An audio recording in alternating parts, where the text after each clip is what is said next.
আমরা যারা কথায় কথায় গালি দিই, একটু মাথা গরম হলেই গালি দিই, মনে করেন যে কাজে করতে যাই একটু এদিক থেকে ওদিক হলেই গালি দিই, 19 হলেই গালি দিই, তাদের নিয়ে ইসলাম কী বলেছে একটু একটু পুরো শুনে যান।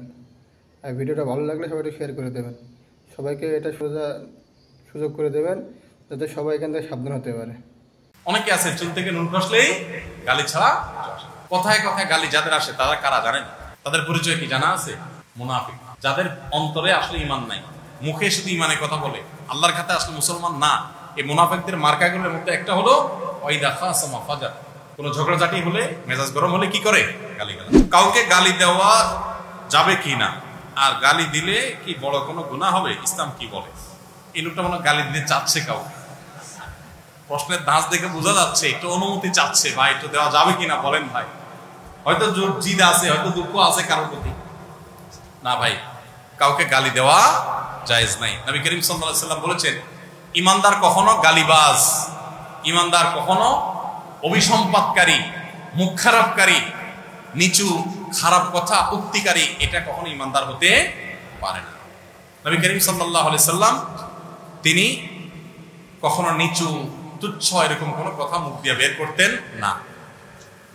জেদের বশবর্তী হয়ে ঘরের লোকজনকে, অধীনস্থ লোকজনকে বাহিরে ভেতরে যদি কেউ গালমন্দ করে তাহলে সে ফাসিক, সিবাবুল মুমিনি ফুসুক ওয়া কিতালুহু কুফর। নবী সাল্লাল্লাহু আলাইহি ওয়াসাল্লাম বলেছেন, যে কোনো মুসলমানকে আপনি গালি দিলেন, কটু কথা বললেন, তাহলে এটা গুনাহের কথা, কাবিরা গুনাহ হবে। এজন্য গালি দেওয়া, যত জিদ হোক, দুঃখ হোক, কষ্ট হোক, হজম করতে হবে, সবর করতে হবে। জান্নাত এমনি এমনি পাবেন না। জান্নাত হলো সবরের ডোর গিলতে হবে। যদি তাকে শাসন করতে হয়, এমন কথা বলবেন যেটা গালি না। তাকে বকা দিলেন, কিন্তু বকার ভিতরে খারাপ কিছু বললেন। আজকে সকালে একটা জায়গায় এক ভাই, তার সম্পর্কে আরেকজন বলতেছে, ভাই আপনি প্রায় গালিগালাজ করেন। তো সে বলতেছে, ভাই না তো আমি তো গালিগালাজ করি না। কারণ আপনি প্রায় শালা বলেন। কারণ আমি শালা তো বলি নাই, আমি একবার শুকর বলছিলাম। তো গালির ডেফিনিশন অনেক সময় আমরা বুঝতে পারি না। কাউকে যদি আপনি কোনো খারাপ পশু দিয়া পশুর নাম ধরে বলেন তুই অমুক, গালি কি গালি না? বড় গালি এটা।